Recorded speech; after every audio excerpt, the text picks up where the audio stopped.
పూర్వ ఎన్నికల కమిషనర్ అపూర్వ సేవలు అందించారు పెద్దన్న గారు. అలాగే అక్షరయానికి ఎప్పుడు పెద్దన్న, చిన్న తమ్ముడు మామిడి హరికృష్ణ గారు అంటాం. అయితే ఇప్పుడు మనకు ఒక చెల్లెలు కూడా వచ్చేసింది, శ్రీజన గారు.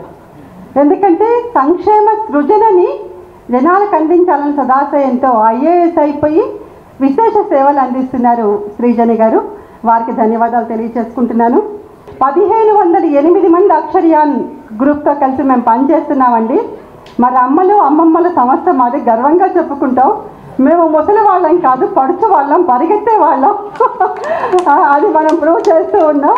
70 ఏళ్ళు పైబడ్డ వాళ్ళందరూ కూడా ప్రతి సంవత్సరం 35 నుంచి 40 మంది లోపు మన మాతృ పురస్కారాన్ని పెడతారంటారు కదా, పుట్టింటి వాళ్ళు పిలిచి. ఈ ఏజ్లో మనకు అమ్మలు ఎవరు ఉండరు సహజంగా. అందుకని అక్షరయాన్ మీకు అందరికీ అమ్మ కాబట్టి పుట్టిల్లు పిలిచింది, మీకు సారబెట్టి పంపిస్తోంది. కాకపోతే మీరు మాకు రిటర్న్ గిఫ్ట్ కూడా ఇవ్వాల్సి ఉంటుంది. ఏంటంటే మీరు ఇంకా ఇంకా ఇంకా రాయాలి. అన్ని రుణాలు తీర్చుకున్నారు, పిల్లల రుణం, అమ్మల రుణం, నాన్న రుణం, దేవుడి రుణం కూడా. సమాజ రుణం ఒకటి మిగిలిపోయింది. మీ అనుభవాలు తప్పకుండా అక్షరబద్ధం చేస్తారని నేను భావిస్తూ ఉన్నాను. అమ్మాయిలందరికీ నాన్న కూచీలు. మా పార్థసారథి సార్ వాళ్ళ అమ్మాయికి అయితే ప్రాణం. నాకు మా నాన్న అంటే ప్రాణం. మా నాన్న మంచి రైటర్ కాబట్టి, మా నాన్న దేవుడు, మా నాన్న అందరు గొప్పగా చూస్తూ ఉంటారు కాబట్టి నేను కూడా మా నాన్న కూర్చుని. కానీ అందరికీ ఒక లైన్, ఇంటి ముందు ఒక లైన్ ముగ్గేస్తాం కదా, లైన్ అమ్మ మన స్పైన్, కుటుంబ స్పైన్ అమ్మ, వెన్నుముక్క. కాబట్టి అమ్మల్ని ఎప్పుడు నిర్లక్ష్యం చేయకండి. పార్థసారథి సార్ వాళ్ళ అమ్మ పేరు మీద, మా అన్న వాళ్ళ అమ్మ పేరు మీద అవార్డు పెట్టారు, ప్రమీల. వాళ్ళ నాన్నగారి పేరు జీవన్ రాజు గారి పేరు మీద ఒక సంస్థ పెట్టారు. ఎన్నో సేవా కార్యక్రమాలు చేస్తూ ఉంటారు. కాబట్టి మీరందరూ కూడా ఈ కార్యక్రమానికి వచ్చినందుకే కాదు, నెక్స్ట్ ఇయర్ మీరందరూ ఒక్కొక్కరిని ప్రపోజ్ చేయాలి. మేము కొత్తగా 40 ఏళ్ళుగా సాహిత్య ప్రపంచంలో ఉన్నప్పటికీ కూడా ఇంతమంది ఇంత గొప్ప సాహిత్య సేవ చేస్తున్నారన్న సంగతి నేను ఇప్పుడిప్పుడే తెలుసుకున్నా. అంటే ఒక 10 ఏళ్ల నుంచి. మాతృమూర్తులైన గొప్ప రచయితలు, ప్రధానంగా నవమనస్సున్న సీనియర్ రచయితలు, రచయితలు కూడా చాలామంది ఉన్నారు. వారికి మీరు ఆదర్శం. అందరికీ నా నమస్కారం.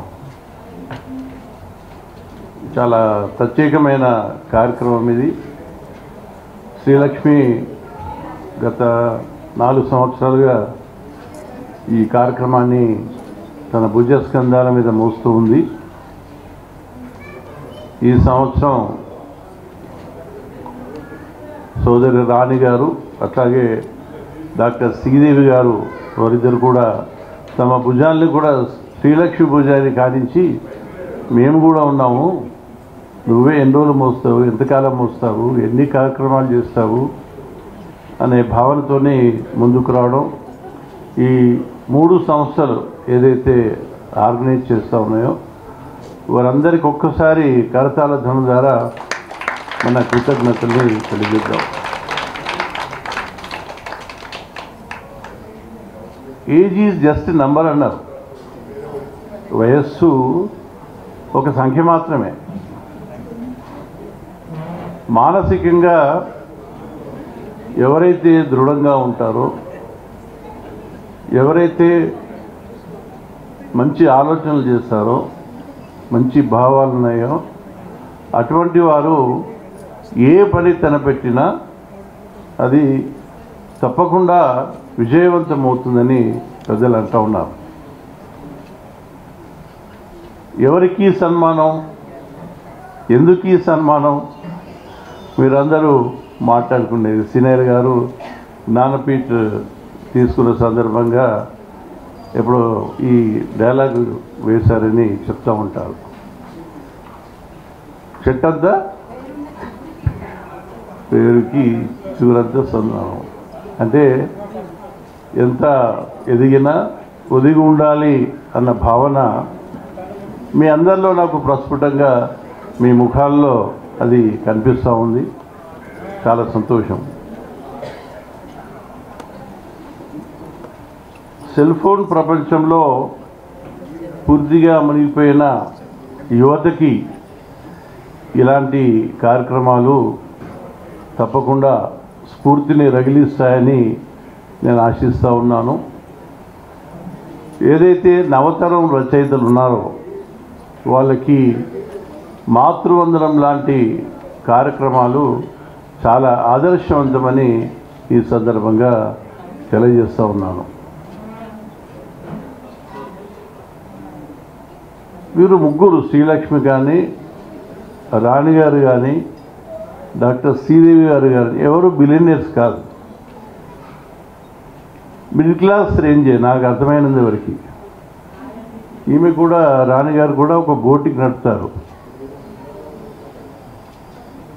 అందులో వచ్చిన ఆదాయంలో 50% చారిటీకి వాడతారు, 50% మరి కుటుంబానికి వాడతారు. శ్రీదేవి గారు అంతే. ఆమె కూడా ఇంకా రానున్నారు. ఆమె సంస్థ పెట్టి చాలా మానవత్వం కలిగిన మహిళ, చాలా దయాగుణం గలది. చాలా కష్టపడి లాలో డాక్టరేట్ చేసి హైకోర్టులో ప్రాక్టీస్ చేసి సేవాభావంతో కార్యక్రమాలు చేయాలి మహిళలకి, చిన్నారులకని సంస్థ పెట్టుకుంది.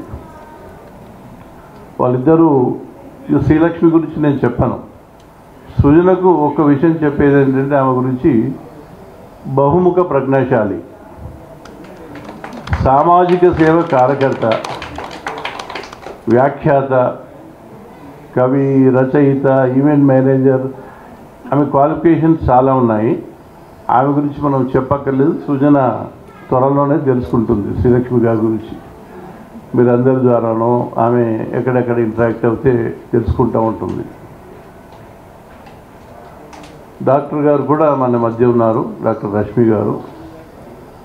వారి ఉద్దేశం ఏంటంటే చైతన్యం, ప్రజల్లో చైతన్యం తీసుకురావాలి. ఆమె సీనియర్ సర్జన్, డెంటల్లో సీనియర్ సర్జన్. చాలా స్పెషలైజేషన్స్ ఉన్నాయి. ఎంత ప్రాక్టీస్ చేసినా ఒకటి మాత్రం ఒకటి అంశం మనం మాట్లాడుకుంటూ ఉంటాం. మన వృత్తి, ప్రవృత్తి. సో వీరందరికీ వారి వారి వృత్తులు ఉన్నాయి. ఒక ఆమె అడ్వకేట్, ఇంకొక ఆమె బోటికి రన్ చేస్తూ ఉంది, శ్రీలక్ష్మి అనవసరంగా పనిచేస్తూ ఉంది, డాక్టర్ గారు ఆమె ప్రాక్టీస్ ఆమెకుంది, ఎంతో కాలంగా ప్రాక్టీస్ చేస్తూ ఉన్నారు. వీరందరి ప్రవృత్తి ఏంటంటే చైతన్యం, మానవత్వం, వాటన్నిటితో కూడిన ఒక ఏదో చేయాలా అనే ఒక తపన వీరందరిలో మనకు కనిపిస్తూ ఉంటుంది.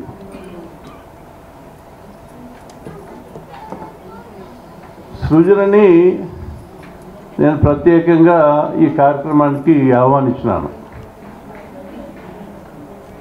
ఆమె ఆంధ్రప్రదేశ్ క్యాడర్లో గత 10 సంవత్సరాలుగా పనిచేస్తూ ఉంది. ఈ మధ్యనే 6-7 మాసాలైంది అనుకుంటాను తెలంగాణ క్యాడర్కి వచ్చి.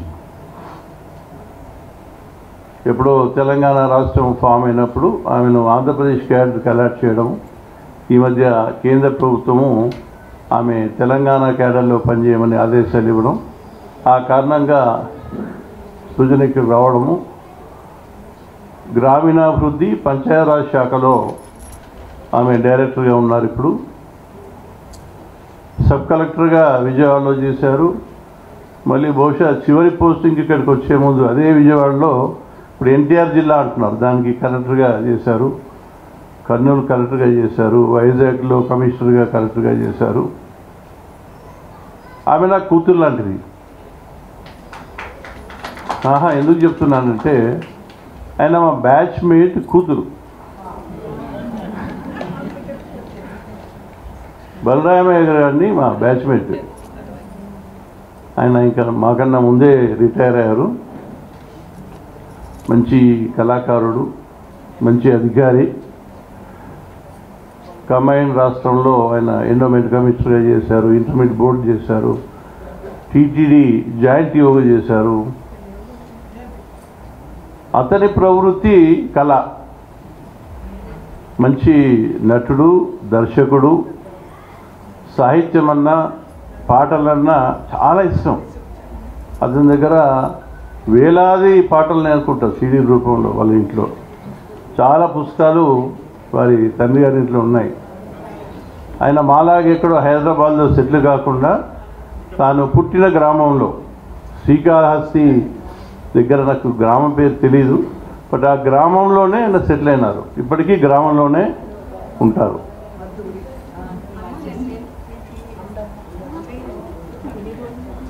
సృజన చాలా సౌమ్యురాలు. వాళ్ళ తండ్రి ప్రేరణతోని సర్వీస్లోకి వచ్చారు. 3 సంవత్సరాలు 3 ప్రయత్నాలు ఫెయిల్ అయినాయి ఆమె ఐఏఎస్ రావడానికి. 4వ ప్రయత్నంలో ఆమె ఐఏఎస్ సాధించి ప్రజాసేవ చేయాలంటే, ప్రజల్లోకి వెళ్ళాలంటే ఇదొక మంచి అవకాశమని ఆమె ఒక కళగా, ఒక డ్రీమ్గా భావించి చాలా శ్రమించి ఈ ఐఏఎస్ను వారు సంపాదించుకున్నారు. ఆమెది ప్రేమ వివాహం. నా కూతురిది కూడా ప్రేమ వివాహం. అందుకోసమే కూతురు లాంటిది అన్నాను. ఇద్దరు వయసు సుమారు అంతే అనుకుంటాను, ఒక 2 సంవత్సరాలు అటు ఇటు అంతే. నా కూతురు ప్రేమ పెళ్లి చేసుకుంది. ఆమె భర్త అడ్వకేటు, ఈమె భర్త కూడా అడ్వకేటే. ఇద్దరి అంటే వే ఆఫ్ థింకింగ్ కానీ నేచర్లో కానీ సారూప్యత చాలా ఉందని. సో చాలా కమిటెడ్ ఆఫీసర్ ఆమె. Hard working, sincere, honest. ఇంకా ఒక మంచి అధికారికి ఏమేమి లక్షణాలు కావాలో అవన్నీ ఉన్నాయి. ప్రజలతోనే కలిసి పనిచేసే ఒక స్వభావం ఉంది. ఎప్పుడు ప్రజా కార్యక్రమాల గురించి, ప్రజా సంక్షేమం గురించి ఆమె ఆలోచిస్తూ ఉంటారు. ఆమెను అక్షర జ్ఞానం కనుక పరిచయం చేస్తే భవిష్యత్తులో ఆమె మీకు చేదోడు వాదోడుగా ఉంటుందని ఈరోజు ప్రత్యేకంగా ఆహ్వానించడం జరిగింది. శ్రీలక్ష్మి చెప్పాను, ఒక లేడీ ఐఏఎస్ ఆఫీసర్ ఉంటే బాగుంటుంది. ఎప్పుడు నేను మగాన్ని అయిపోయాను, పెద్దవాడిని అయిపోయాను. సో ప్రతి కార్యక్రమానికి నేను వస్తూ ఉన్నాను, పిలుస్తూ ఉంది శ్రీలక్ష్మి. సృజన చాలా డిపార్ట్మెంట్స్లో ఈ అక్షరాల ప్లాట్ఫామ్ వాడుతున్నాను నేను కూడా. అంటే ఎయిడ్స్ ప్రాజెక్టులు కానీ, సీల్ సప్లైస్లో కానీ, అగ్రికల్చర్లో కానీ. సో వీరందరికీ సెమినార్స్ పెట్టి ఆ సబ్జెక్ట్ గురించి అవగాహన కలిగించి ఆ సబ్జెక్ట్ మీద రాయించే ప్రయత్నం చేసామన్నమాట. హెచ్ఐవి ఎయిడ్స్ మీద అయితే చాలా పెద్ద ప్రోగ్రాం చేశాము. సెన్సేట్ చేసి వీరి ద్వారా కథలు, కథానికలు, కవితలు రాయించి వాటన్నిటినీ కమిటీ ద్వారా స్క్రూటినీ చేసి అవన్నిటినీ 2 పుస్తకాల రూపంలో కూడా తీసుకొచ్చాం. అంటే it is gone to logical end. అది చాలా గ్రాండ్ ప్రోగ్రాము. యా, సో అక్షరయా నన్ను వాడుకుంటూ ఉంది, నేను కూడా అక్షరాలు వాడుకున్నానని మాత్రం మీ అందరికీ సభాముఖంగా చెప్తా ఉన్నాను. సాహిత్యం మరి సమాజానికి ఒక ప్రతిబింబంగా మనం చెప్తూ ఉంటాము, ఒక మిర్రర్గా మనం చెప్తూ ఉంటాము. శతాబ్దాలుగా మానవుని నాగరికతలో అంతర్భాగంగా సాహిత్యం ఉంటూ వచ్చింది. సాహిత్యం అంటే మరేం లేదు, మనకున్న భావాల్ని బయటికి తెలియజెప్పడానికి ఒక సమర్థవంతమైన సాధనంగా మనం చెప్పుకునొచ్చని నేను అనుకుంటా ఉన్నాను. ఒక మంచి రచన, ఒక మంచి పుస్తకం 1000 స్నేహితులతో సమానం అని కూడా పెద్దలు అంటూ ఉంటారు. అంటే ఈ మిలియనల్స్ అంటాం, మేమందరం మిలియనల్స్ అనమాట. ఇక్కడ వాళ్ళందరూ మిలియన్సే బై అండ్ లార్జ్. వెస్టర్న్ కంట్రీస్లో జనరేషన్స్ చెప్తారన్నమాట. మనది మిలియన్స్ కింద చెప్పుకోవచ్చు ఇండియాలో. అంటే వెస్టర్న్ కంట్రీస్కి మనకి ఒక దశాబ్దం తేడా ఉంటుంది. ఇప్పుడు మన గ్రాండ్ చిల్డ్రన్ అందరు, మీరు గ్రాండ్ మదర్సే కాబట్టి మీ గ్రాండ్ చిల్డ్రన్ అందరూ, ఈవెన్ మీ కూతుర్లు కూడా చాలా వరకు జెన్ జీ అంటారు. అంటే ఫాస్ట్ జనరేషన్ అన్నమాట. ఇప్పుడు కొత్త పిల్లలు వచ్చారు, వాళ్ళను ఆల్ఫా జనరేషన్ అంటారు. చిన్న చిన్న పిల్లలు, మన మనమళ్ళు నాకు మునిమళ్ళు వచ్చారు నాకు. సో అందరూ ఆల్ఫా జనరేషన్, చాలా ఇంటెలిజెంట్ జనరేషన్ అండి. ఆ జనరేషన్ని మనం ఎప్పుడు తక్కువ చేసి మాట్లాడద్దు. చాలా ఇంటెలిజెంట్ జనరేషన్. వాళ్ళకి తెలుసు, వాళ్ళకి ఏం చేయాలో వాళ్ళకి తెలుసు, ఏది ఏ టైంలో చేయాలో వాళ్ళకి తెలుసు. కాబట్టి పిల్లల్ని వీళ్ళేదో మొబైల్ చూసుకుంటుంటారులే, వీళ్ళకేం తెలుసు అని మనం తక్కువ అంచనా వేయకూడదు.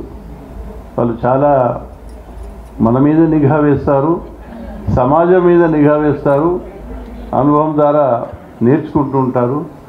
వాళ్ళకంటూ ఒక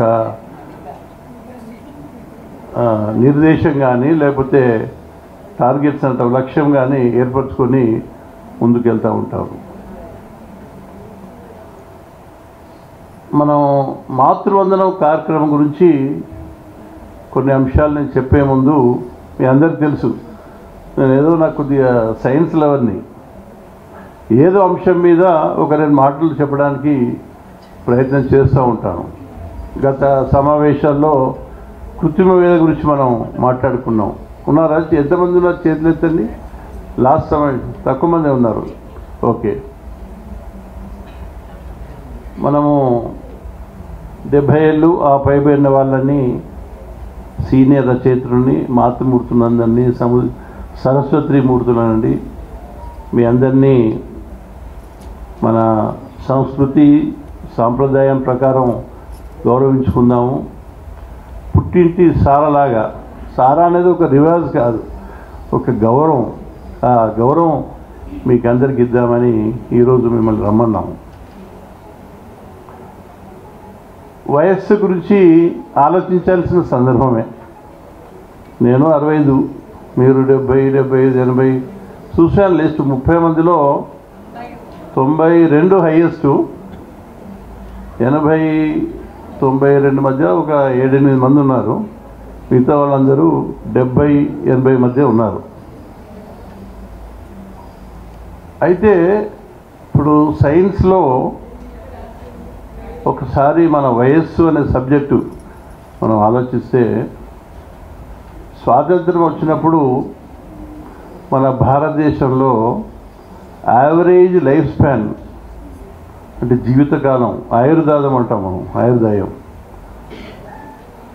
ఎంతలో చెప్పగలరు ఎవరన్నా? 47 average life span of Indian. Anybody? కొద్దిగా గట్టిగా. No, you are totally wrong. అది ఒక భ్రమ అన్నమాట మనకి. ఇట్ ఈజ్ ఓన్లీ 832 అండి. మనము చాలా ఆరోగ్యంగా ఉండేవాళ్ళు, చాలా ఎత్తుగా ఉండేవాళ్ళు, వాళ్ళు 102 సంవత్సరాలు బతికారని చెప్పుకుంటూ ఉంటాం. అది ఎప్పుడో చరిత్రలో యాన్షంట్ ఇండియాలో జరిగిందేమో మనకు తెలియదు, కానీ ఈ 2-3 శతాబ్దాల్లో మాత్రం అది నిజం కాదు. ఎందుకంటే చాలా ఫెసిలిటీస్ వచ్చాయి, మనం చాలా కంఫర్టబుల్ లైఫ్ జీవిస్తూ ఉన్నాము. మెడికల్ సైన్స్లో చాలా అడ్వాన్స్ వచ్చాయి. ఒక రోగం వస్తే లక్షల కొద్దీ కోట్ల మంది చనిపోయేవారు. నడకతో వెళ్ళేవారు, 100 కిలోమీటర్లు 200 కిలోమీటర్లు నడిచేవాళ్ళు, చాలా కష్టపడేవాళ్ళు. కాబట్టి వివిధ కారణాల వల్ల అది డిఫరెంట్ సబ్జెక్టు. యావరేజ్ ఏజ్ మన దేశంలో 32 సంవత్సరాలు. ఇప్పుడు ఇండియాలో యావరేజ్ ఏజ్ 71. అంటే మీరు వాల్యూ ఇవ్వరు. మెడికల్ సైన్స్లో ఎంత అడ్వాన్స్మెంట్ జరిగింది, మనం అప్పుడు ఎట్లా ఉన్నాము, ఇప్పుడు ఎట్లా ఉన్నాము, ఆ లైఫ్ ఏంటి, ఈ లైఫ్ ఏంటి అనేది ఒకసారి ఆలోచించుకుని బేరే చేసుకుంటే మనకు అర్థమవుతుంది. ఇవి సైంటిఫిక్ డేటా, ఇదేదో ఊరికే ఉజ్జాయింపుగా చెప్పిన ఫిగర్స్ కావు.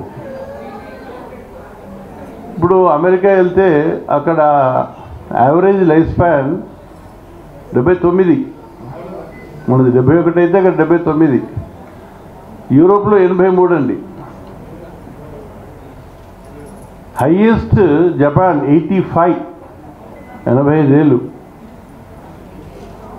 ఇప్పుడు చాలా రోగాల్ని మనం రాకుండా చేసుకున్నాం, వ్యాక్సినేషన్ తీసుకున్నాం, ట్రీట్మెంట్ తీసుకుంటూ ఉన్నాం. కానీ కొన్ని రోగాలు ఇంకా మిగిలిపోయినాయి, వాటి మీదనే ఇప్పుడు బాగా పరిశోధన జరుగుతూ ఉంది.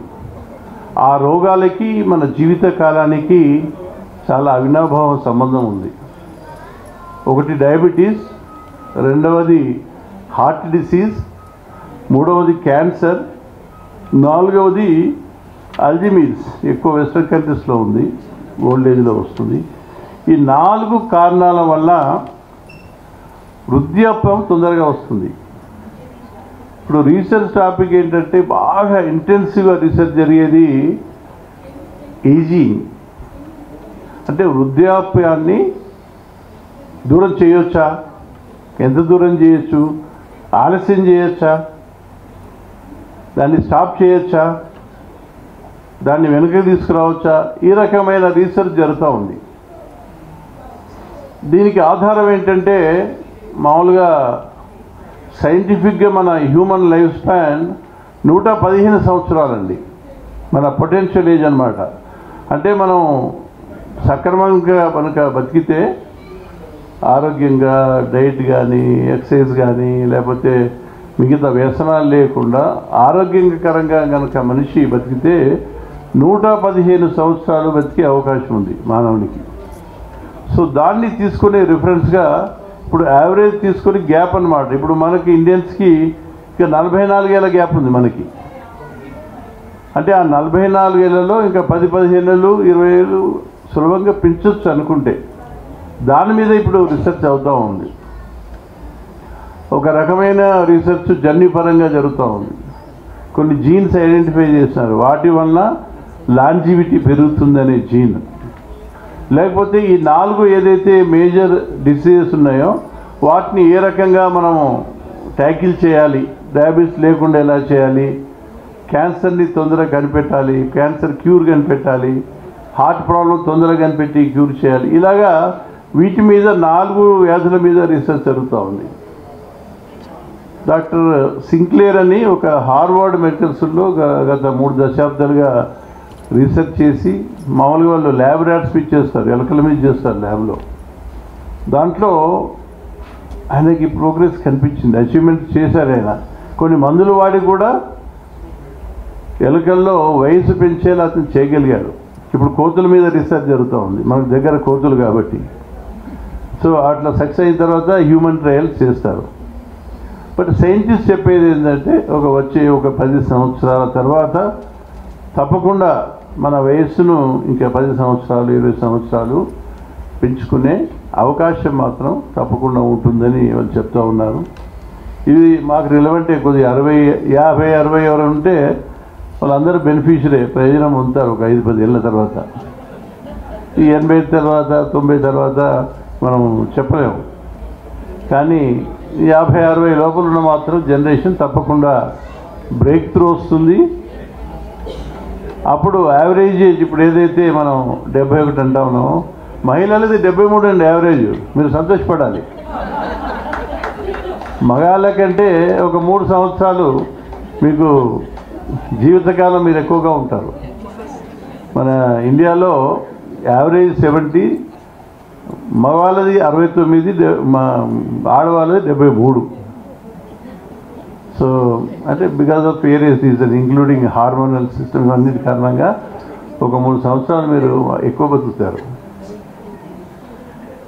ఒక నోబెల్ లారియట్, దీంతో నేను ఈ టాపిక్ ముగిస్తాను. ఒక నోబెల్ లారియట్, ఆమె పేరు ఎలిజబెత్ బ్లాక్బర్న్.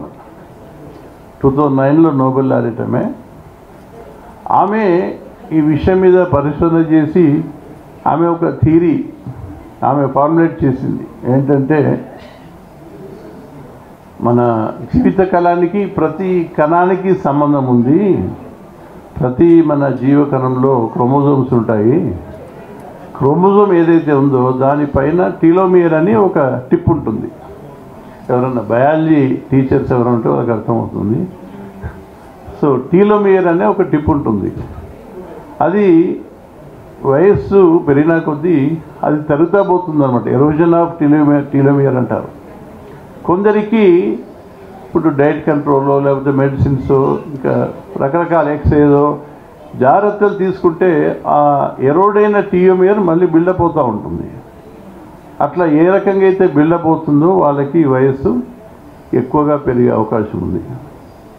అయితే ఆమె ఫైండింగ్ ఏంటంటే ఎవరికైతే జీవితం మీద ఒక పాజిటివ్ దృక్పథం ఉందో, ఎప్పుడూ పాజిటివ్గా ఆలోచిస్తారో, ద్వేషము, ఆగ్రహము, అసూయ వీటన్నిటికీ అతీతంగా ఉండి ఎల్లప్పుడూ సంతోషంగా ఉంటారో, 10 మందితో కలిసి ఉంటారో, కమ్యూనిటీ లివింగ్, ఫ్యామిలీ లివింగ్లో ఉంటారో, ఎవరికి వారు ఆనందంగా ఉండడానికి ప్రయత్నం చేస్తారో, ఒక మంచి యాటిట్యూడ్ అన్నమాట, ఒక దృక్పథం, పాజిటివ్ దృక్పథంగా ఉన్న వాళ్ళకి ఈ టీలోమియర్ ఎరోజన్ తక్కువగా ఉంటుంది, వాళ్ళు ఎక్కువ కాలం బతుకుతారని ఆమె నోబెల్ లారియట్ చెప్పింది.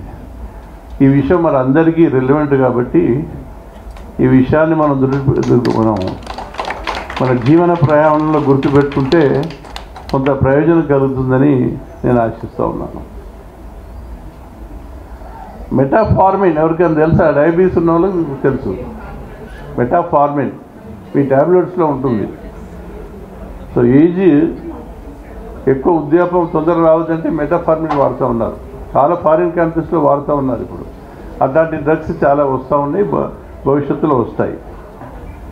మనం అందరం షష్టి పూర్తి మనిషికి చేస్తాం, కానీ శ్రీలక్ష్మి మాత్రం కళానికి చేస్తుంది, అంతేనా? సో 70 ఏళ్ళ కళానికి ఈరోజు షష్టి పూర్తిగా మనం భావించుకోవాలి.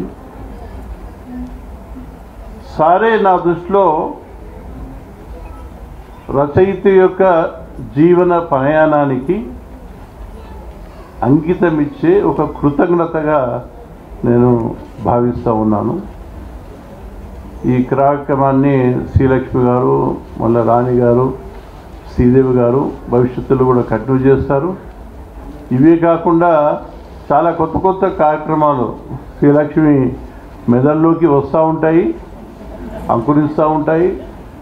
వాటికి మీరందరూ సహకారం ఇచ్చి ముందుకు తీసుకుపోతారని నేను ఆశిస్తూ ఉన్నాను.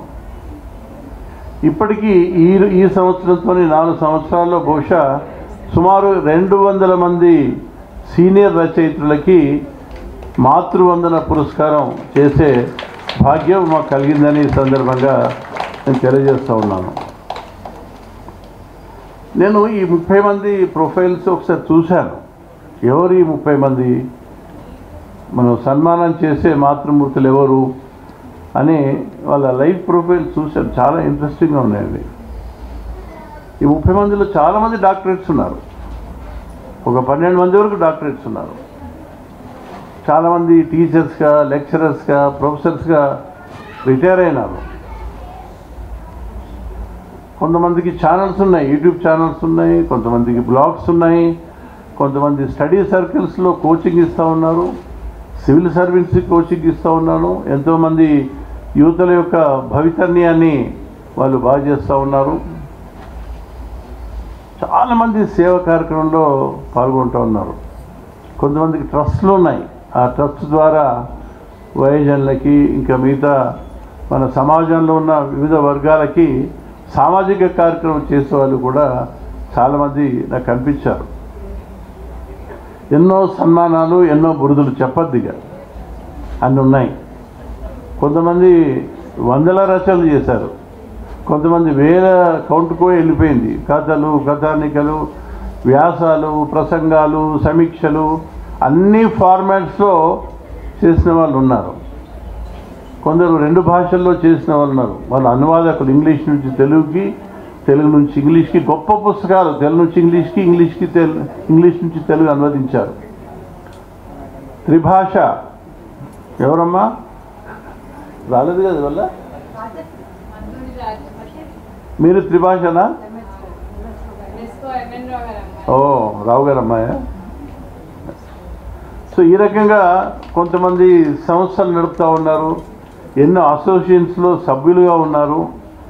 వీరందరినీ చూస్తుంటే ఏమనిపిస్తుందంటే, ఒక్కొక్కళ్ళ చరిత్ర కనుక మనం డాక్యుమెంట్ చేసి ఒక ఆత్మకథగా తీసుకుంటే ఇది ఒక సెన్సేషన్ క్రియేట్ అవుతుందని నేను భావిస్తూ ఉన్నాను. ఆ రకమైన ప్రయత్నం మరి శ్రీలక్ష్మి మరి ఆలోచిస్తుందని తెలీదు. ఇవి డాక్యుమెంట్ చేసి మరి డాక్యుమెంటేషన్ ఇవ్వాలి, రేపు చదవట్లేదండి. రాసేవాళ్ళు మీరు కొంతమంది ఉన్నారు, కానీ రాసేవాళ్ళు తగ్గిపోతూ ఉన్నారు, చదివేవాళ్ళు లేరు. నేను చెప్పిన జనరేషన్స్ చదవడం అనేది లేదు.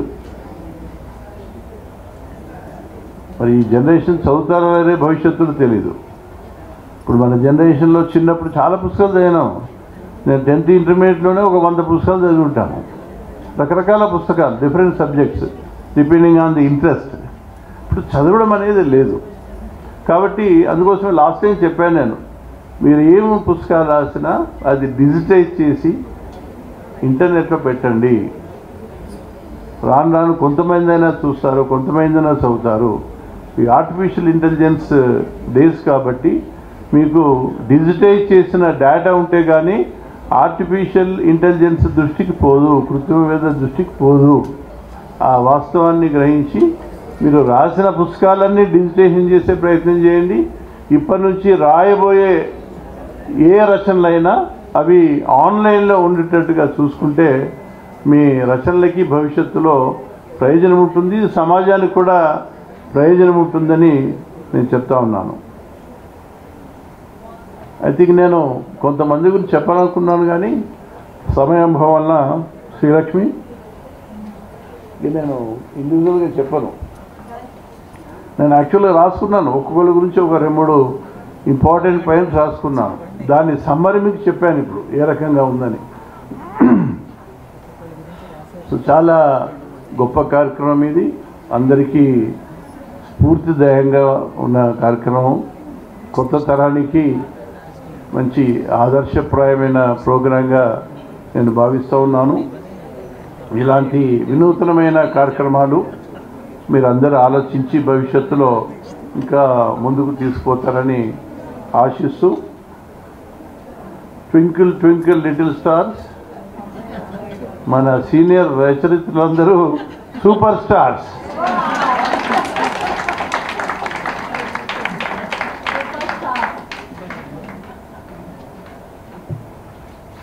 మరి ఫ్లాగ్స్ శ్రీలక్ష్మి, శ్రీలక్ష్మికి ఒక చిన్న అసైన్మెంట్ ఇచ్చాను సందర్భం కాబట్టి ఒకటి రాశాను ఇక్కడ. ద్రౌపది యొక్క దుఃఖం 100 మంది కౌరవుల వినాశానికి ఎలాగైతే దారితీసిందో ఆ విధంగా ఒక హిమాంశి దుఃఖం ఆపరేషన్ సింధు రూపంలో భారతదేశం అంతా ఏమిటో ప్రపంచానికి చూపించింది. అవునా? త్రినేత్రం తెరిచినట్టుగా కేవలం ఒక్క 20 నిమిషాల వ్యవధిలో తన జాతి ఔన్నత్యాన్ని, స్థాయిని, సామర్థ్యాన్ని, మన శాస్త్రీయ పరిజ్ఞానాన్ని ప్రపంచానికి రుజువు చేసింది ఆపరేషన్ సింధూర్. దీనికి మనమందరము కృతజ్ఞులము. ఈ సందర్భంగా ఇది ఆ సమయం కాబట్టి మనమందరం ఒక్కసారి జెండా ఊపుతూ ఆపరేషన్ సింధూర్ను విజయవంతం చేసిన త్రిదళాలకి మన ధన్యవాదాలు మన జెండాల రూపంలో తెలియజేద్దాం. Salute to our త్రిదళాలు.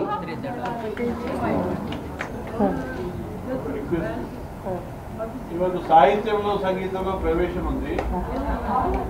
ఒక చిన్న పాట పాడి మీ అందరి తరపున నేను కోరుతా ఉన్నాను.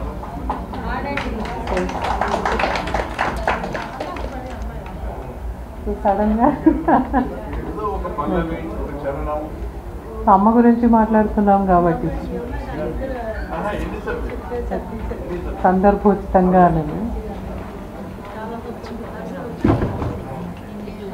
ఎవరు రాయగలరు అమ్మాను మాట కన్న కమ్మని కావ్యం, ఎవరు పాడగలరు అమ్మాను రాగం కన్న తీయని రాగం, అమ్మేగా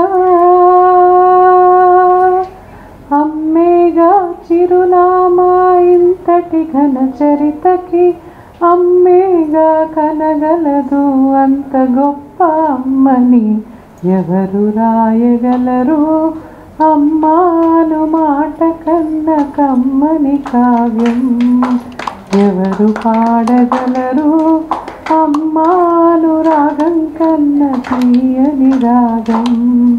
thank you sir. Thank you sir. Thank you very much.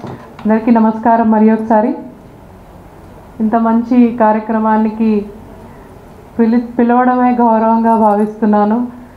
రాలేకపోయి ఉంటే మాత్రం నష్టం ఖచ్చితంగా నాదే అనే విషయం ఇందాక ఒక అరగంట నుంచి కూర్చుని మీ అందరినీ గురించి తెలుసుకుంటూ మాట్లాడుతున్న వక్తల్ని వింటూ నేను భావించాను. చాలా సంతోషం. మామూలుగా మన ఇందాక సార్ కూడా చెప్పినట్టు పుస్తకం మన సమాజాన్ని ప్రతిబింబిస్తుంది. జరుగుతున్న చరిత్రని చెప్పడంతో పాటు మారవలసిన సమాజానికి ఒక దీపికగా కూడా పుస్తకం ఉంటుంది. ఎంతోమంది సమాజంలో మెరుగు కోసం పుస్తకం ద్వారా ఎంతో యజ్ఞం లాంటి ప్రయత్నాలు చేశారు. కాబట్టే ఇంకా మానవ సమాజం అంత ఇంటిగ్రిటీతో, ఆ డిసిప్లిన్తో ఇంకా నడుస్తోంది అంటే అనేక మాధ్యమాల్లో ప్రముఖమైన మాధ్యమం పుస్తకంగా ఉంటుంది. ఇంతకుముందు ఈ జనరేషన్ వరకు కూడా ప్రపంచాన్ని, మనకు తెలియని ప్రపంచాన్ని, తెలుసుకోవాల్సిన ప్రపంచాన్ని పరిచయం చేయడానికి ప్రముఖమైన సాధనంగా పుస్తకం మనకి ఉంటుంది. నా వరకు కూడా సమాజాన్ని పరిచయం చేసిన చాలామందిలో మా నాన్నగారు పరిచయం చేసిన పుస్తకం. అందులో కూడా ఆడవాళ్ళు రాసిన పుస్తకాలు చెప్పాలంటే ఒక విండో లాగా, ఒక కిటికీ లాగా, ఒక వైవిధ్యమైన దృష్టికోణాన్ని మన దృష్టికి తీసుకొని వస్తుంది. అంటే నాకు ఇష్టమైన సాహిత్యంలో, తెలుగు సాహిత్యంలో ముందుగా తెలుగు సాహిత్యంతోనే ప్రపంచాన్ని చూడటం మొదలుపెట్టిన తర్వాత శ్రీశ్రీ గారు, రావిశాస్త్రి గారితో పాటు అంతకంటే కొన్ని సందర్భాల్లో అంతకంటే మెరుగ్గా బీనాదేవి గారు ప్రపంచాన్ని పరిచయం చేశారు. నాకు నా వ్యక్తిత్వం ఏర్పాటు అవ్వటంలో బీనాదేవి గారి రచనలు చాలా ప్రముఖమైన పాత్ర వహించాయని నేను ఖచ్చితంగా చెప్పగలుగుతాను. అలాగే ప్రశ్నించడం నేర్పించింది రంగనాయకమ్మ వారి రచనల ద్వారా. వాట్ ఎవర్ వారి దృష్టికోణం ఏదైనప్పటికీ కానీ సమాజాన్ని ప్రశ్నించాలి, వ్యవస్థని ప్రశ్నించాలి, ప్రశ్నిస్తేనే మెరుగుపడుతుంది అని వారి రచనల ద్వారా తెలుసుకున్నాను. మనతో పాటు మనకింత ముందు జనరేషన్తో పాటు అందరికీ చదవటాన్ని, తెలుగు సాహిత్యాన్ని ఇంకాస్త దగ్గరగా ఎద్దనపూడి సులోచనారాణి గారు వారందరూ ఇంకాస్త దగ్గరగా తీసుకెళ్లారు. ప్రజలకి ఇంకా సులభంగా అర్థమయ్యే విధంగా, ఇంకా ప్రపంచంలోని వివిధ రకాల విషయాలు మాలతి చందూర్ గారి ద్వారా కూడా చాలామందికి, అంటే మన తెలుగు సాహిత్యంలోనే వాటర్ మార్క్ రైటర్స్గా ఉన్న ఒక 10 మంది పేర్లు తీసుకుంటే అందులో ఖచ్చితంగా 3-4 ఆడవాళ్ళ పేర్లే ఉంటాయి. సో ఖచ్చితంగా మనిషి ఎదుగుదలకి, సమాజ వికాసానికి పాటుపడుతున్న వాళ్ళలో చాలా సైలెంట్ వారియర్స్గా ఆడవాళ్ళు ఇంటి నుంచి సమాజం వరకు కూడా చాలా సైలెంట్ వారియర్స్గా ఉంటారు.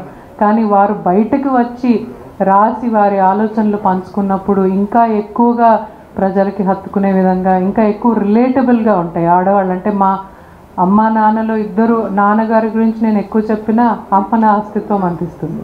ఎందుకంటే రోజు చెప్తారు ఎలా ఉండాలి, ఎలా ఉండకూడదు, దాని విలువ ఇందాక సార్ చెప్పినట్టు మనం గుర్తించకపోవచ్చు, కానీ ఎప్పుడైనా ఒక మనిషి మంచివారో చెడ్డవారో అని ఆలోచన చేసినప్పుడు ఖచ్చితంగా వారి అమ్మ ఎవరు ఎలా పెంచారనే అంటారు. సో అలాంటి అమ్మ తన కుటుంబంతో మాత్రమే కాకుండా సమాజానికి కూడా తన ఆలోచనలు పంచుకోవాలి, సమాజాన్ని కూడా ఇంకా మెరుగైన దిశలో నడిపించాలి అన్నప్పుడు అదొక చాలా ముఖ్యమైన ఆయుధంగా పనిచేస్తుంది. అందులో ఇంకా మీరు ఆ అక్షర యజ్ఞం చేస్తున్నందుకు మీ అందరికీ మేము ఖచ్చితంగా కృతజ్ఞతలు తెలియజేసుకోవాలి. ఇంతకుముందు శ్రీలక్ష్మి గారు అన్నట్టు సాహితీ బతుకమ్మలు చాలా చక్కగా ఉంది ఆ మాట. బతుకమ్మలు నిజంగానే బతుకుని తెలియజేసే బతుకమ్మల్లాగా, మేము ఎలా బతకాలో తెలియజేసే బతుకమ్మల్లాగా మీ రచనలు మా అందరికీ కూడా స్ఫూర్తిగా ఉంటాయని.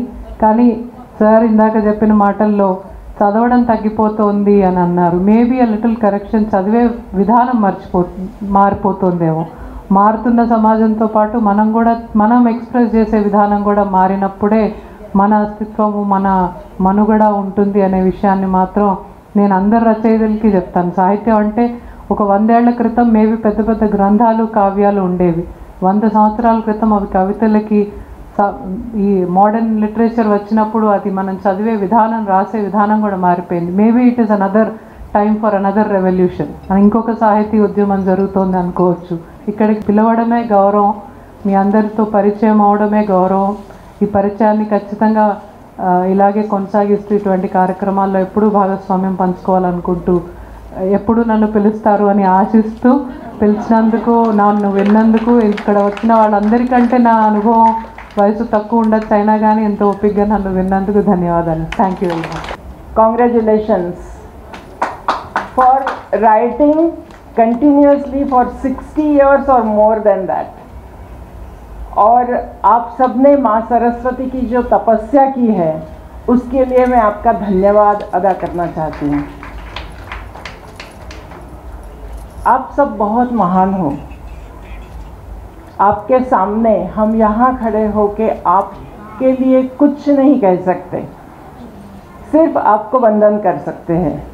ऐसा कहते हैं कि consistency is the key for success, और आप इसका जीता जागता उदाहरण है. अगर आप नहीं लिखती तो हम तक साहित्य नहीं पहुंच पाता, और इसके लिए फिर से मैं आपको बहुत बहुत धन्यवाद देना चाहती हूँ. सर ने जो कहा है अभी कि age is just a number, वो आपके दिमाग में है और कहीं नहीं है. और बॉडी एक मशीन है, वो तो मशीन की तरह कुछ ना कुछ प्रॉब्लम्स तो आएंगे, पर जब तक आपका चैतन्य और आप में जीने की जो अभिलाषा है वो जिंदा है, आप बूढ़े नहीं हो सकते. అమ్మలు అంటే ముందుగా మీరు జ్ఞానానికి పుత్రికలుగానే పుట్టి వచ్చేసారు, మైబీ సరస్వతి పుత్రికలుగా. తర్వాత కాలంలో మీరు ఒక మీనింగ్, అమ్మ అనే అర్థానికి చాలా పెద్ద మీనింగ్గా నిలబడ్డారు, అర్థంగా. అండ్ ఇప్పుడు మిమ్మల్ని చూస్తుంటే ఒక అమ్మమ్మలు, నానమ్మలుగా మీరు, అంటే ఆలోచనలకే అమ్మమ్మలు, నానమ్మలు అయిపోయారు మీరు. సో అన్నిటినీ మేము అందిపుచ్చుకొని ఇంకా ముందుకెళ్ళాలని, అండ్ మన శ్రీజన గారు చెప్తూ అమ్మ యొక్క గొప్పతనం, అండ్ సమాజంలో ఒక బిడ్డ ముందుకెళ్ళినా వెనక్కి వెళ్ళినా ఎవరు వీళ్ళ అమ్మ అని అంటారు అనే ఒక వర్డ్ నిజంగా చాలా ఆలోచింపచేస్తూ ఉంది. సో ఆ విధంగా అందరికీ మీరు ప్రోత్సాహం ఇవ్వాలి. అమ్మలు అయ్యే వాళ్ళకి, అమ్మలుగా ఉన్న వాళ్ళకి ఎలా నడుచుకోవాలో ఇంకా కొన్ని మీ రచనల ద్వారా చెప్పాలి అనుకుంటున్నాను. సమాజంలో అన్ని సమస్యలు ఒక విధంగా ఏదో ఒక మందు, ఏదో ఒక మెడిసిన్ ఆర్ఎల్స్ ఏదో ఒకటి అన్నీ దొరుకుతున్నాయి. బట్ ఇవాళ మనము మోస్ట్లీ సఫర్ అవుతుంది విమెన్, ఎస్పెషల్లీ మానసిక వైకల్యం. దీన్ని కొంచెం అడ్రస్ చేస్తే మీ ప్రోగ్రామ్స్ ద్వారా, మీ రచనల ద్వారా అది దానిని దాటి వచ్చిన ఎంతోమంది మీ ఆలోచనలని 10 మందితో పంచుకోవడం, అండ్ మీ నెక్స్ట్ జనరేషన్, మీ ముందు జనరేషన్, రాబోయే తరాలు కూడా కొన్ని సమస్యలు చిన్నగా ఉండే వాటిని ఎలాగ వాళ్ళు కోపంపై రావచ్చో, దానికి కుటుంబము, స్నేహితులు, సమాజం ఏ విధంగా సహాయం చేయగలుగుతాయో వాటి మీద కొన్ని ఆలోచనలు మాకు అందివ్వాలని కోరుకుంటున్నాం.